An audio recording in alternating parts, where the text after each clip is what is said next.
Lorsqu'on travaille avec checkout, on voyage dans le temps seulement pour observer. Maintenant, on va voir avec revert et on va créer 3 nouveaux fichiers. Donc, on va faire produit.html et on va l'ajouter. On va l'ajouter avec le add et on va l'ajouter avec commit.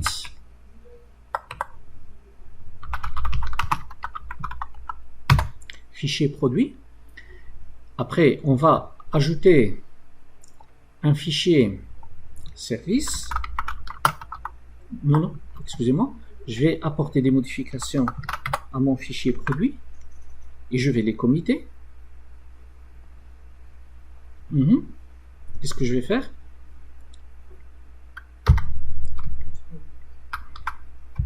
-1 modif fichier et on va ajouter le fichier service. On va travailler avec 2 fichiers. Service.html que je vais ajouter. Non, je peux pas faire commit A parce qu'il est intracked. Je suis obligé de faire add et puis je peux faire le A. Et là, c'est l'ajout.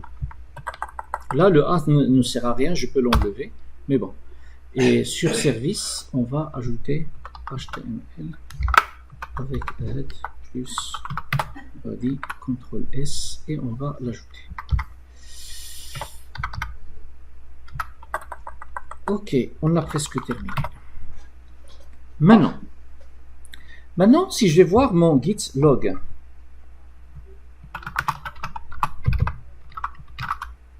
one line. À ce moment-là, qu'est-ce que j'avais fait? J'avais modifié mon fichier produit. J'avais ajouté dans le fichier produit quoi? J'avais ajouté le HTML ou le head. J'avais ajouté quelque chose dans le fichier. Maintenant, je vais inverser cette modification. Ok? Donc, je vais faire git revert cette version. Donc là, il me donne ça, il me dit comme quoi vous allez faire une nouvelle commit que vous allez appeler reverse modifié ou vous pouvez écrire ce que vous voulez. Vous pouvez l'écrire avec comme vous voulez. Ok? Et quand vous terminez, vous faites deux points. Alors, insert. Là, c'est le Vim. Je ne suis pas très habitué avec le Vim, ce qui fait il m'énerve à chaque fois. Donc, c'est normalement 2 points.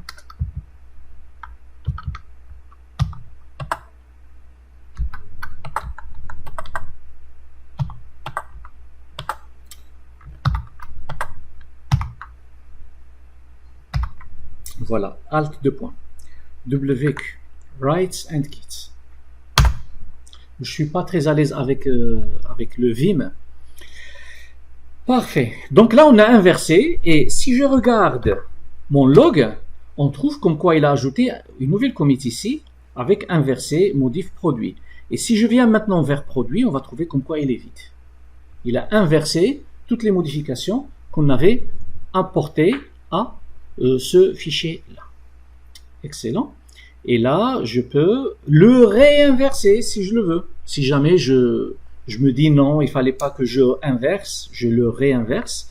Donc, on va faire quoi? Et bien sûr, ça a été commité. Reverse, celle-là.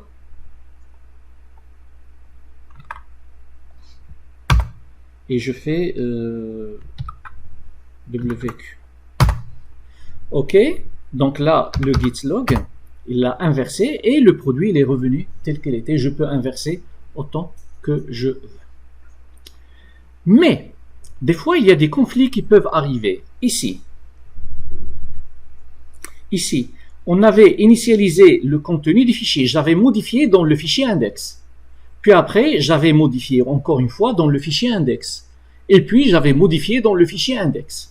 Si je lui demande d'inverser toutes les modifications qui ont été affectées ici, il va entrer en conflit avec les modifications qu'on a là.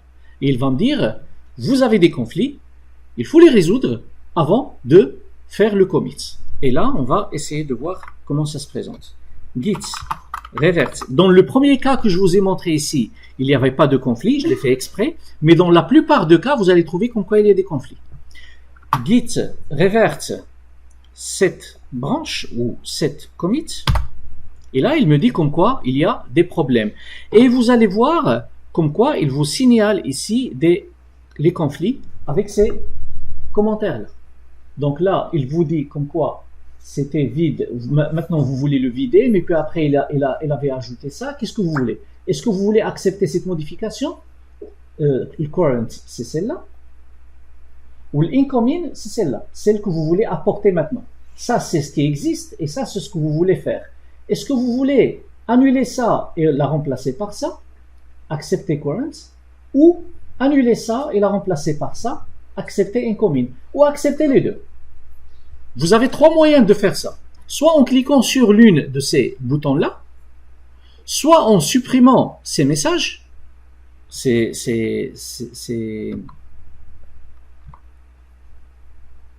commentaires. C'est bon? Soit en cliquant sur ce bouton-là. Ça, je parle sur Visual Studio Code. Si vous travaillez avec un éditeur de texte tel que Bloc-Notes, tout simplement, vous supprimez manuellement ce que vous voulez. Soit vous utilisez ça, et moi j'utilise principalement ça.